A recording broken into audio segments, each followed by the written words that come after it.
En el principio creó Dios los cielos y la tierra, y estaba desordenada y vacía. Pero el Espíritu de Dios se movía sobre la faz de las aguas, y creó árboles que den sus frutos con semillas. Y dijo Dios, que haya vegetación sobre la tierra, todo según su especie.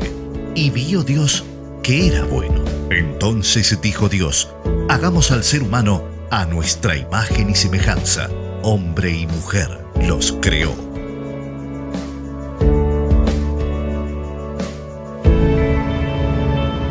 Regresando a casa. Que dicen que la única esperanza es la muerte, como diciendo, bueno, acá se termina todo, creyendo que están solucionando todo. Y lo único que la persona, y yo recuerdo la psiquiatra, la doctora Silvia Peláez, ella siempre explicaba, el suicida no es que quiere morir, quiere dejar de vivir como vive, no aguanta más, quiere otra salida y cree que esa es la salida. Entonces, yo creo que si será importante esas instancias y uno no se da cuenta de cómo nos perciben los demás, cómo ese profesional entendió que si bien ellos mantenían a esa persona internada para cuidarle porque sabían que podía ser una barbaridad y lo tenían medicado y todo lo demás, pero era como diciendo, bueno, en cuanto afloje la fiera lo largamos, pero por ahora lo tenemos así. Pero no le estaban dando la solución, porque la solución era más profunda, pero sí reconocían que había alguien allí que podía tener la respuesta, que lo que le podía decir podía ser el cambio para esa persona, podía ser la salida, podía ser la respuesta que esa persona necesitaba. Eso es curioso, pero son detalles que uno lo mira al final y dice, qué semana bendecida que tuve, si lo ve así. Claro, como dije, a los varones nos cuesta. Es mejor cerrar y decir, menos mal que terminé la semana, que es complicada.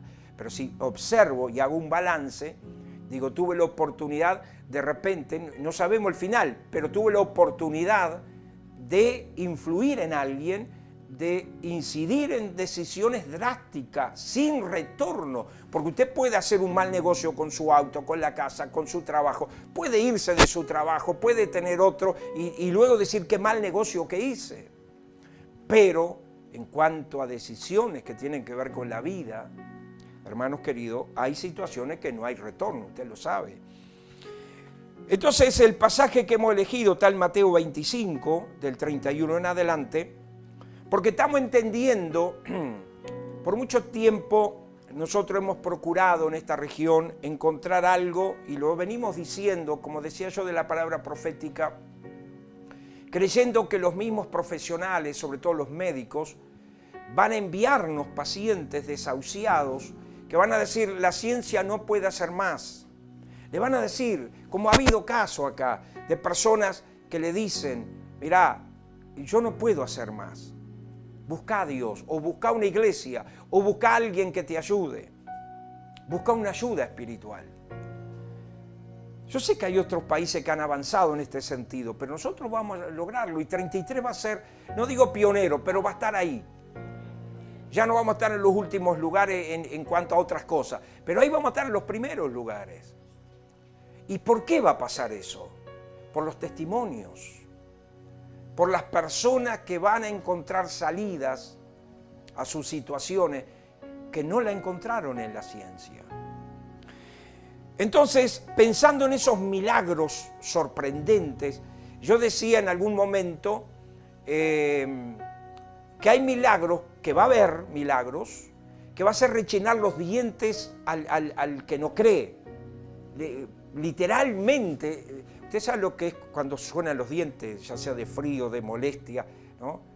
La Biblia habla de esto cuando Jesús le daba algunas respuestas que dice que le crujían los dientes. Yo no lo puedo ni hacer, pero de apretarlos tal vez, ¿no? O de la bronca. Ahora, yo no digo que en esto sea expresiones de bronca, pero en el sentido de que no va a haber explicación para milagros que sorprendan Y tal vez eso sea lo que haga la apertura de los cielos, como nosotros creemos, para el fluir del Espíritu de Dios, para que la gente busque a Dios. Porque no es el milagro tras el milagro, porque el milagro en sí mismo lo que hace que una persona mejore su vida física, su calidad de vida. Si antes era paralítico, ahora camina, tenía un cáncer, ahora no lo tiene. Bueno, situaciones físicas. Pero ¿qué cambia en su vida y en sus vínculos, en sus relaciones? ¿En qué cambia en su vida personal si no tiene una experiencia y un encuentro con Cristo? No cambia nada. Por eso hablábamos de 1 Corintios 13 cuando habla del amor, cuando Pablo está hablando de ese famoso capítulo que yo le aconsejo que usted se lo lea varias veces estos días, porque está hablando que las personas pueden tener los mayores dones, sanar los milagros más grandes, puede dar todo lo que tiene a los pobres, dar su cuerpo para ser quemado, dice Pablo, como una expresión de dar, como diciendo, bueno, ya le di todo a los pobres, ya no sé más que dar, bueno, doy mi cuerpo. Como alguien pudiera decir, si yo doy mi cuerpo para que sea quemado y se sanan todos los enfermos de Uruguay, bueno, que me quemen en la plaza. Por grande que sea, dice, pero si no hay amor o no tenés amor, de nada sirve. Todo eso no sirve para nada, porque lo más importante es el amor. Entonces, yendo por este camino y recordando algunas cosas que Jesús dijo, y esta parábola que Jesús, o esta historia que Jesús va a hacer acerca del regreso de Cristo, en el versículo 31 del capítulo 25, ya cuando Jesús estaba sobre el final de sus días, y dice, cuando el Hijo del Hombre venga en su gloria. Acá él se refirió muchas veces a sí mismo como el Hijo del Hombre. Venga en su gloria y todos los santos ángeles con él, entonces se sentará en su trono de gloria.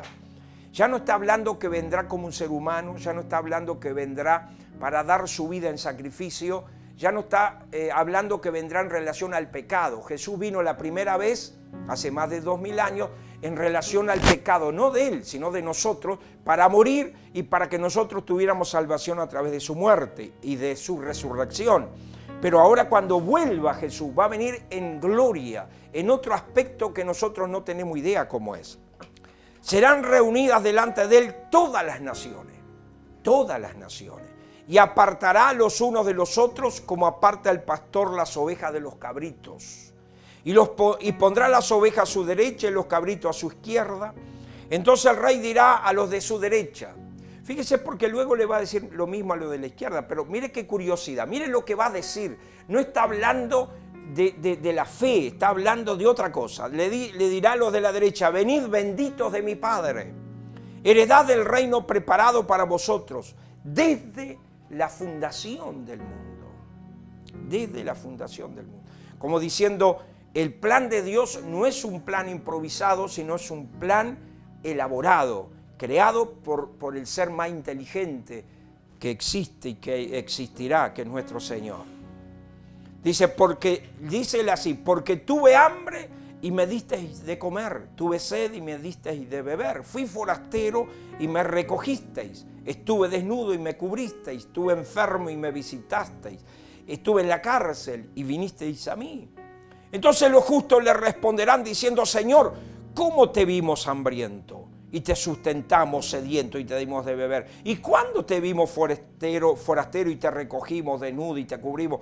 ¿O cuándo te vimos enfermo en la cárcel y vinimos a ti? Ahí es lo que yo le decía, le rechinaban los dientes, como diciendo, ¿qué estás hablando, Jesús? No entendemos nada. ¿Cómo entender cuando Jesús está hablando así? Y respondiendo el rey les dirá, de cierto os digo que en cuanto lo hicisteis a uno de estos mis hermanos más pequeños, a mí me lo hicisteis. Entonces dirá también a los de la izquierda, apartaos de mí, maldito, al fuego eterno preparado para el diablo y sus ángeles, porque tuve hambre. Y acá repite lo mismo, tuve hambre y no me diste de comer, tuve sed y no me diste de beber, fui forastero y no me recogiste, estuve desnudo y no me cubriste, enfermo en la cárcel y no me visitaste. Entonces también ellos le responderán diciendo, Señor, ¿cuándo te vimos hambriento, sediento, forastero, desnudo, enfermo en la cárcel y no te servimos? Entonces le responderá diciendo, de cierto os digo que en cuanto no lo hicisteis a uno de estos más pequeños, tampoco a mí lo hicisteis. Irán estos al castigo eterno y los justos a la vida eterna. Fíjese que en el caso de los primeros dice, de cierto os digo que en cuanto lo hicisteis. ¿Cuál era la diferencia entre unos y otros? Cuando Jesús los separa o el Rey los separa. Era entre los que lo hicieron y los que no lo hicieron. ¿Pero qué hicieron? No está hablando de teología. No está hablando del mejor mensaje. No es Aquila y Priscila, que eran elocuentes, mensaje que sobresalía en todos lados. ¿De qué habla Jesús? De cosas sencillas, como la prueba del amor, como la señal del amor, como el caminar de alguien que ama. Entonces yo decía, la iglesia de este tiempo tal vez tenga que hacer una reflexión, no dejar de predicar el Evangelio, porque el Evangelio es lo que convierte el alma. Si usted deja y yo dejo de predicar el Evangelio, no habrá más conversiones, no habrá más personas que pasen de muerte a vida, ni pasarán personas de un destino sin Dios a un destino con Dios. El Evangelio siempre hay que predicarlo. ¿Cuál es el Evangelio? Que Dios nos amó, que los seres humanos somos pecadores, que nos separamos de Dios, pero Cristo vino a que tengamos otra vez comunión con Él. Su muerte fue para que nuestros pecados fueran perdonados y la resurrección para tener el poder para vivir la vida cristiana a través de la venida del Espíritu Santo.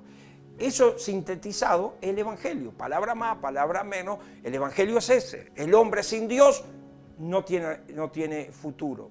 El hombre con Dios tiene el futuro eterno. Pero acá Jesús habla de otra cosa. Habla de servicio. Entonces yo decía, las personas tal vez están cansadas que le digamos, ven a recibir tu milagro. Entonces las personas andan por el milagro que vayan a recibir. Que no está mal. Yo creo en los milagros, usted cree en los milagros. Si alguien está en necesidad, ¿qué le vamos a decir? Vení a Cristo, que vamos a orar. O vení a la iglesia, que vamos a orar todos juntos por vos. Y está bueno, es más, yo lo motivo. Le digo a la gente que mira este programa por televisión, que se arrime, que venga, porque el Evangelio es poder. Poder para milagro, poder para transformación, poder para sanidad física, poder para liberación del alma de la gente que está cautiva de demonios. El Evangelio también tiene respuestas al que está económicamente mal, porque le ordena la cabeza, le ordena los pensamientos, le ordena las prioridades. Usted dice, ¿cómo es posible que ahora gano más? O tal vez, mejor dicho, gano lo mismo, o tal vez gano menos, pero me rinde más. Porque es una ecuación diferente. En manos de Dios nos rinde diferente el dinero. Podemos progresar porque Dios está interesado en nuestro progreso, en nuestro bienestar y todas esas cosas. Pero la iglesia de este tiempo se tiene que distinguir de las demás instituciones, no solo por el Evangelio, no solo por tener el mensaje de Dios, sino por la acción, por lo que hace, por lo que se ve. Y ahí está el secreto. Usted dice, pastor, pero la iglesia lo hizo siempre, toda la iglesia católica, la iglesia evangélica, lo han hecho incluso aquellas otras religiones que en algunos lugares lo miran como sectas y religiones que tienen que ver con otros lados como la zona oriental, la zona de Asia, la zona de África, donde por ahí el amor al prójimo, el servicio, todas más o menos predican lo mismo. Pero ¿cuál es la diferencia? ¿Dónde está la diferencia? Entonces yo miraba acá, cuando son apartados y surge la diferencia, ellos no sabían lo que habían hecho para ser diferenciados.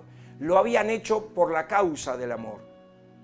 El amor cristiano, ese amor que viene como una entrega, y acá yo ya le animo a que usted avance unas páginas, y ya con esto vamos terminando.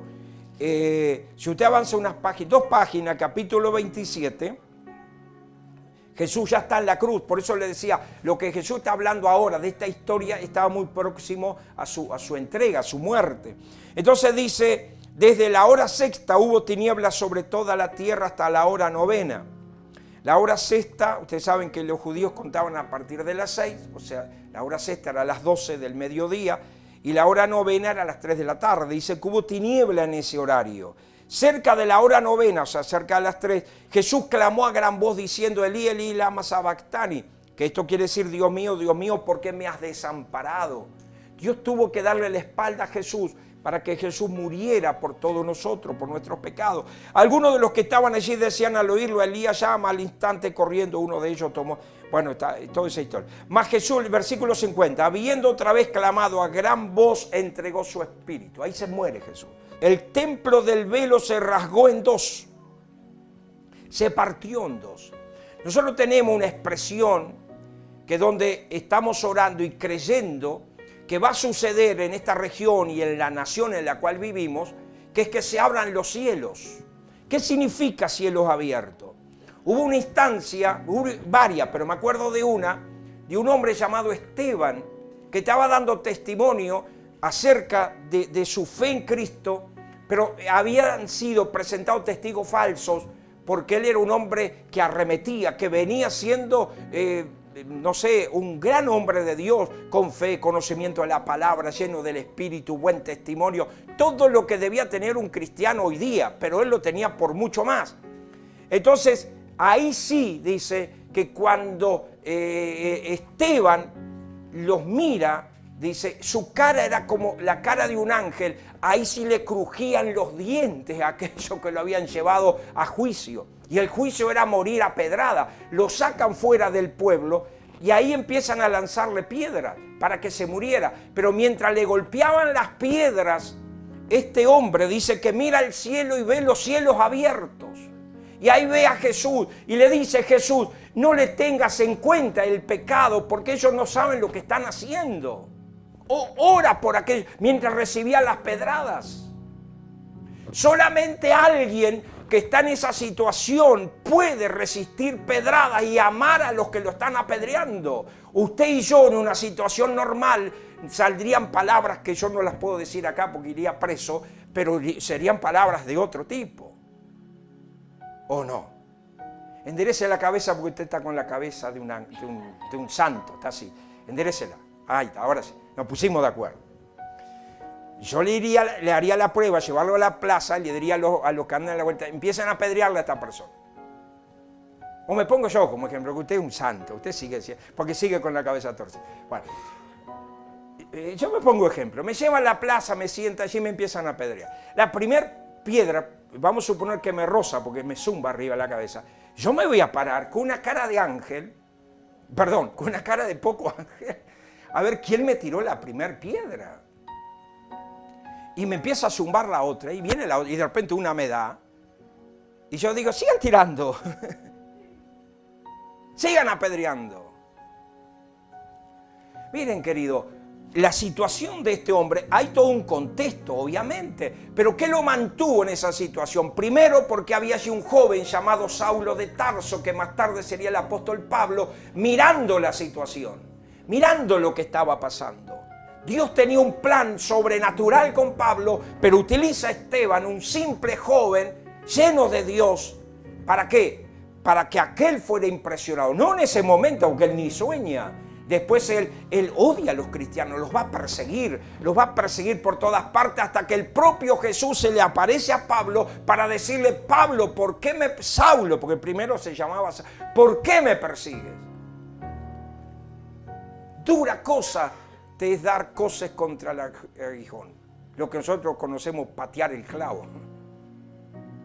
Por favor, Pablo, yo soy Jesús a quien tú persigues. Fue impresionante lo de Pablo.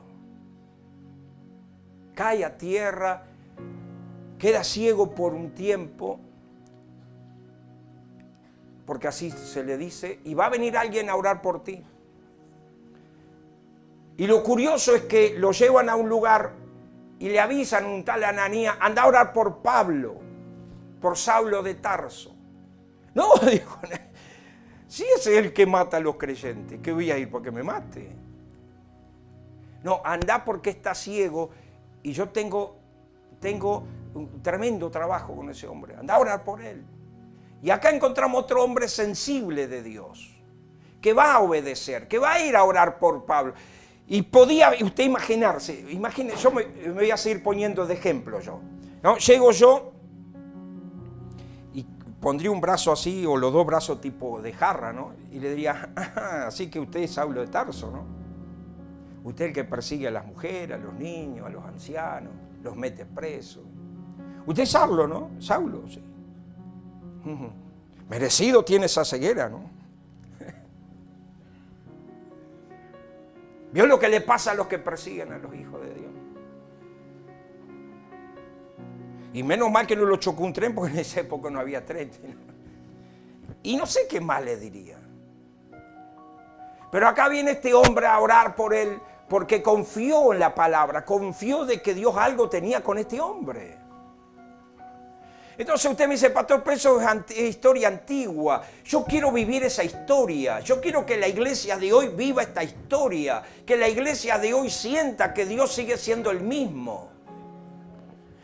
No por esas grandes milagros que usted dice, bueno, cuando caminemos arriba del agua, mire, usted puede cruzar el Olimar caminando, que siempre habrá alguien que diga, che, qué truco impresionante. Va a pensar que fue un truco.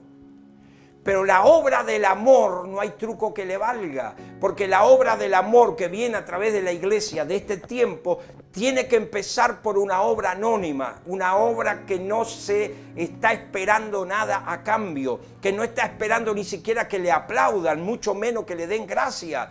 Lo hace, ¿por qué? Porque tiene ese amor. Acá cuando Jesús entrega su vida y va a dar su vida, dice, he aquí el velo del templo se rasgó en dos, y la tierra tembló y las rocas se partieron. Eso pasa en el momento en que Jesús se muere. Y saliendo de los sepulcros, y muchos cuerpos de los santos que habían dormido se levantaron. Y saliendo de los sepulcros, después de la resurrección de él, vinieron a la santa ciudad y aparecieron a muchos. De esto no habla mucho la historia, y se predica mucho de esto.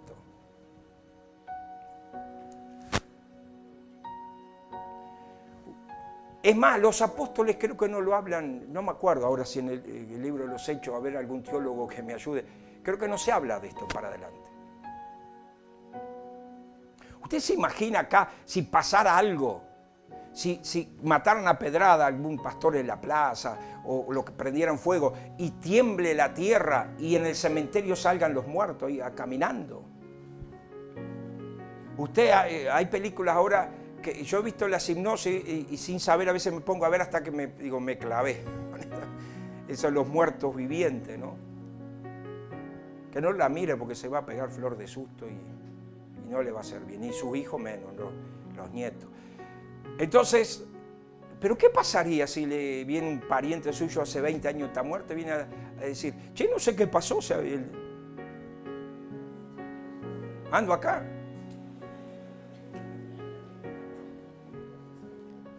Y usted, bueno, vení, pasá, que vamos a conversar. Che, ¿será que me reconocen la jubilación de vuelta?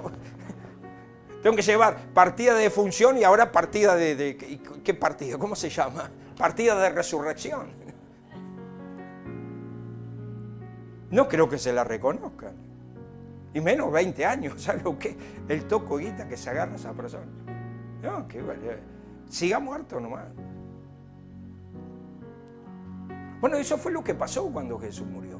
Se abrieron. Fue un movimiento tan choqueante que la naturaleza, las cosas más raras acontecieron.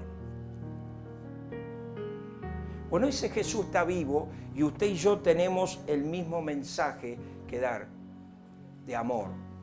Un vaso de agua no quedará sin recompensa. Por eso yo decía, hermanos, y ya quiero orar con ustedes, creo yo que hoy el mensaje le tenemos que dar a las personas que vamos a visitar no es tanto hablarles de religión, sino ver qué necesitan.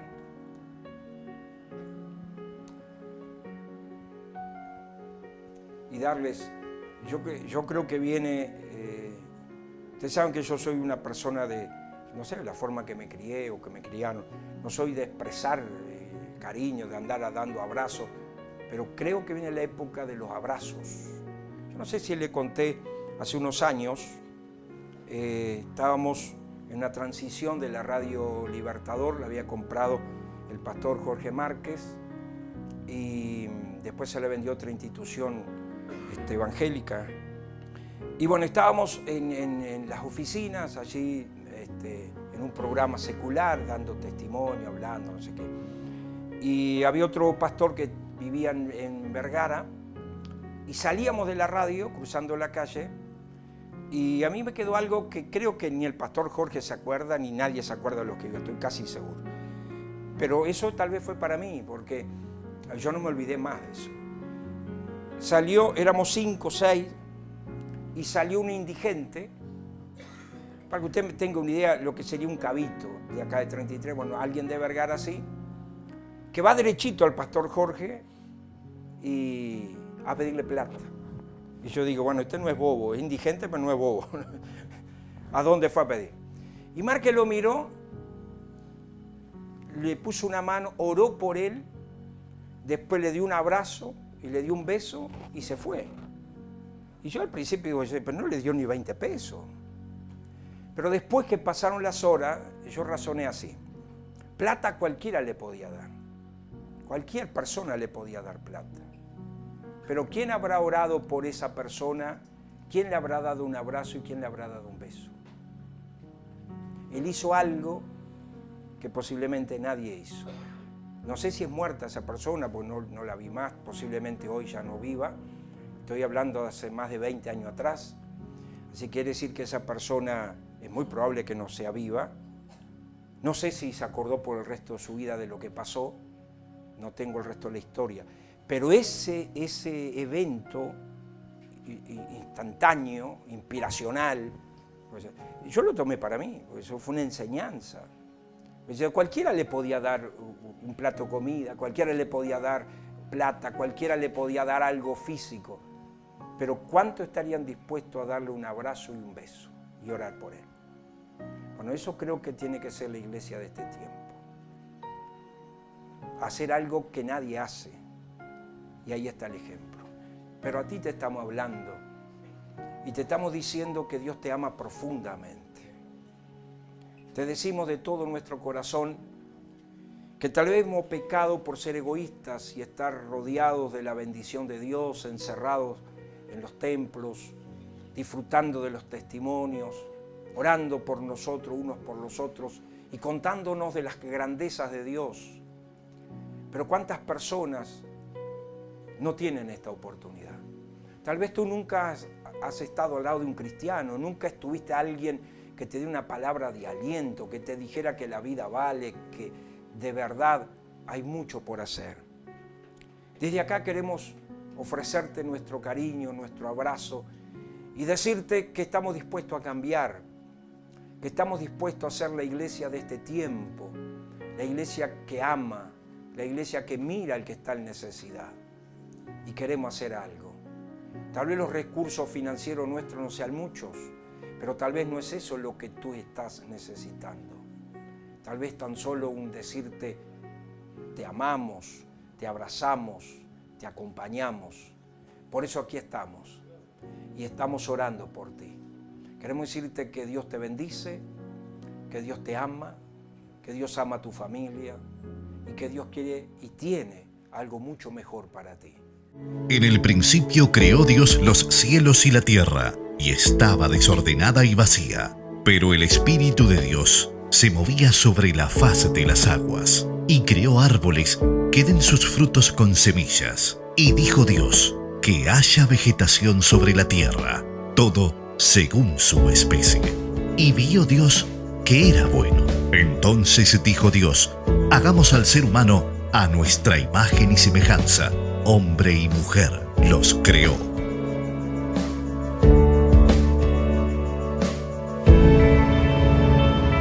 Regresando a casa.